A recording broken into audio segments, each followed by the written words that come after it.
The Cole mansion stood like a fortress on the edge of the city, its glass walls reflecting the skyline in cold, perfect symmetry. It was a house that people whispered about, a grand, intimidating, dripping with wealth. Yet inside its golden halls, silence reigned like an uninvited king. For 6 long years, that silence had been Alexander Cole's private torment. His only son, Adam, had never spoken a word, not as a tattler, not when other children began to sing nursery rhymes, not even when therapists knelt before him with their soft tones and colored flashcards. Doctors called it selective mutism, though none of them seemed able to explain why. Therapists came and went. Specialists were flown in, one after another, their impressive R.A.copyright sub-copyright vanishing into nothing the moment they walked into Adam's quiet, distant world. Alexander Cole was not a man used to defeat. He had crushed competition in boardrooms, turned failing companies into empires, and built a fortune that newspapers compared to legends. But all his billions, all his power, meant nothing in the face of his son's silence. The boy was not unfeeling. Adam's eyes, a huge, soulful, and impossibly deep, always followed his mother. He would sit quietly in her lap, his head pressed against her chest as though listening for secrets. He clung to her dress when they walked. His small fingers knotted in the fabric, and when she spoke, he listened with a devotion that was almost holy. Eliza Cole was everything Alexander wasn't. She had a fragile softness, like porcelain kept too close to the edge of a shelf. Her laughter was rare these days, but when it came, it filled the air with warmth. Alexander often found himself watching her from afar, struck by how the mansion's cold halls seemed gentler wherever she walked. She had been his anchor in the storm of ambition, but lately, even she seemed distant, as if carrying a weight she could never share. Every morning, after breakfast in the sunlit dining room, Eliza would take Adam to the garden. The roses bloomed in neat rows, a project she had overseen herself, insisting on planting them despite Alexander's preference for more modern landscaping. She would sit on the bench with Adam, brushing her fingers through his hair, humming lullabies that had no reply. Adam's eyes would close, his face serene, as though her voice alone gave him peace. Alexander tried sometime as he bought toys, built elaborate playrooms, even hired specialists in children's games, but the boy never responded. Adam would only look at him with those quiet eyes, the kind that felt far older than 6 years. Alexander felt it every time, a barrier, invisible but unbreakable, that separated father and son. At night, after Adam was tucked into bed, Alexander would lie awake beside his wife. The weight of his empire pressed on him, but so did something heavier, the nagging thought that perhaps his wealth was a curse, not a blessing. Perhaps in chasing skyscrapers and stock markets, he had lost something essential: a laughter-filled home, a boy who should have grown up with joy instead of shadows. One evening, everything changed. The storm had rolled in quickly, black clouds swallowing the sunset. Rain lashed against the mansion's glass walls, and thunder cracked like cannons over the city. Alexander sat in his study, a glass of whiskey in his hand, trying to drown the gnawing loneliness that clawed at him even in a house filled with servants and security. He could hear Eliza upstairs, her gentle voice lulling Adam to sleep. On impulse, he set down the glass and walked toward the staircase. His footsteps were muffled by the Persian rugs, his figure swallowed by the dim glow of chandeliers. As he neared Adam's bedroom, the faint hum of Eliza's voice reached him, steady and soothing despite the storm outside. He stopped at the doorway, unseen, and leaned against the frame. Inside, Eliza was sitting on the edge of the bed, her hand gently stroking Adam's dark hair. The boy lay with wide, unblinking eyes, his gaze fixed on his mother's face as though memorizing every line of it. Eliza bent down and kissed his forehead, whispering something so soft that Alexander couldn't catch it. The storm growled again, and lightning lit the room for an instant, painting Eliza in silver light. And then it happened. Adam's lips parted. His small voice, unused for 6 years, broke the air with words so fragile they seemed almost unreal. "Who hurt you, Mommy?" The sound was both delicate and powerful, like glass shattering in a cathedral. Eliza's body stiffened instantly, her hand freezing mid-stroke in her son's hair. The room seemed to stop breathing. Alexander's chest tightened as if a fist had closed around his heart. His son, the boy who had lived in silence, who had never said a word, who had defeated every doctor's attempt. He had spoken, but the words were not daddy or mommy, not a greeting or a simple phrase. They were a question. A blade. Who hurt you, mommy? Eliza turned her head slowly, her eyes finding Alexander in the doorway. Tears glistened, caught in her lashes like diamonds ready to fall. Her lips trembled, opening slightly as if to explain, but no sound came out. Alexander felt the room tilt. He had imagined this moment so many times. The first words of his son. He had pictured laughter,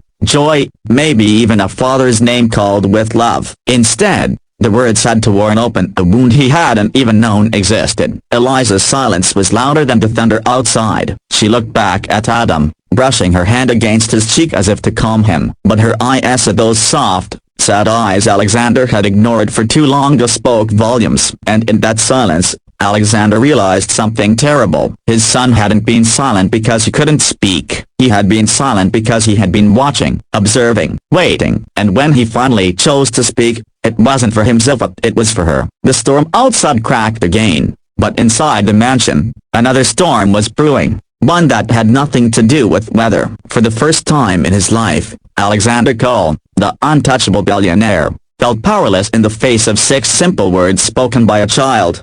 Words that demanded a truth he wasn't sure he was ready to hear. That night, Alexander lay in the master bedroom, but sleep would not come. The storm outside had quieted, leaving behind only the occasional drip of rain sliding down the mansion's glass walls. Yet inside his chest, thunder still rumbled. His son's words haunted him. Who hurt you, mommy? They rang again and again, louder than the storm, sharper than broken glass. He sat up, elbows on his knees, hands covering his face. He had prepared himself for boardroom wars, lawsuits, betrayals, and even threats against his fortune. But nothing had prepared him for his son's first words to be a knife of truth, the words that suggested a pain he had ignored in the very heart of his own home.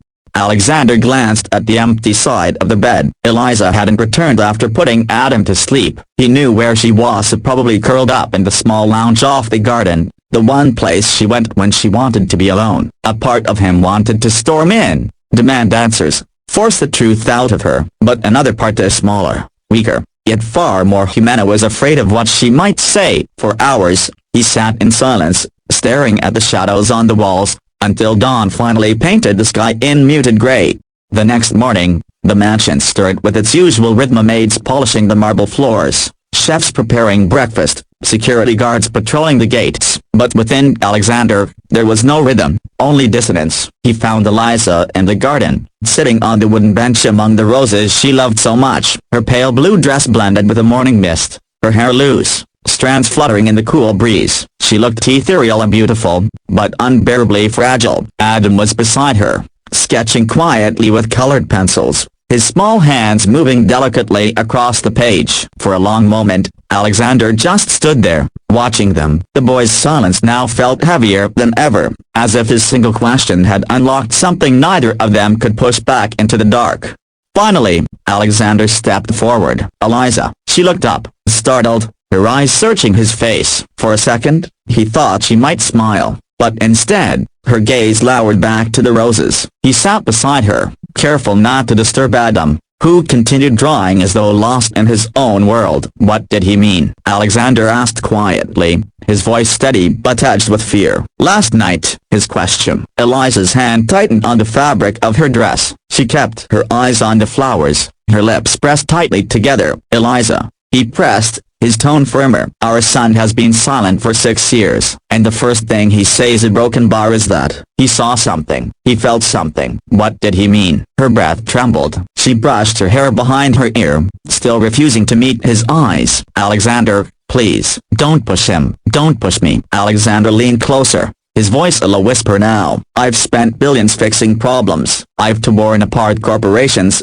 broken men who stood in my way. But I don't know how to fix this if you don't tell me. Was it me? His throat tightened painfully as he said it. Did a broken bar hurt you? That question broke something in her. At last, she turned her face toward him, and that's when he saw the faint scars on her wrist, barely visible under the lace of her sleeve. His heart stopped. The world tilted. Eliza, a broken bar. His voice cracked as he reached for her hand, but she pulled away, clutching her arm close as though afraid he might see too much. Tears welled in her eyes. It wasn't you. she whispered, her voice shaking. But it was this life, the loneliness, the endless pressure, living in a golden cage where I smile for the world while breaking inside. Her gaze flickered toward Adam. He saw it. He's always seen me, even when you didn't. Alexander sat frozen. Guilt, raw and merciless, sliced through him. He had built empires. Yes, but he had done it by leaving her alone, night after night, drowning in luxury but starving for love. You never asked me if I was happy,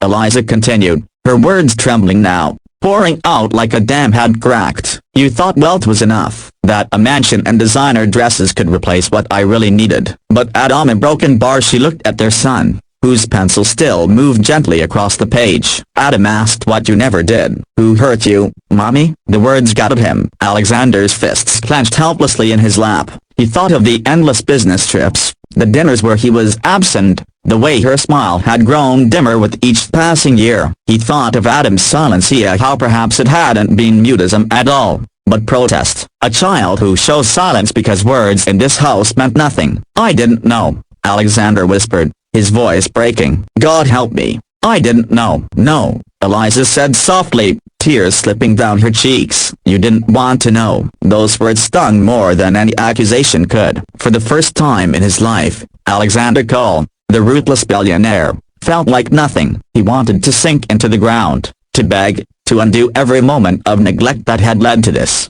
That evening, the sun dipped low, casting golden light across the garden. Alexander found himself sitting beside Adam this time, while Eliza tended to the roses. The boy's drawing lay across his lap, the shapes of a woman with long hair standing beside a child under a stormy sky. Alexander swallowed hard. His son had spoken once, and in those words, he had held up a mirror Alexander could no longer avoid. He placed a trembling hand on Adam's small shoulder. The boy paused, lifting his eyes to those deep, knowing eyes that seemed older than his years. Adam, Alexander whispered, his voice breaking, I promise you I'll never let her hurt alone again. For a moment, the boy just looked at him, expression unreadable. Then, slowly, Adam leaned into his father's side. He didn't speak. He didn't need to. His silence was no longer a wall, it was a fragile bridge, one Alexander would spend the rest of his life learning to cross. Eliza turned then, watching them, and for the first time in years,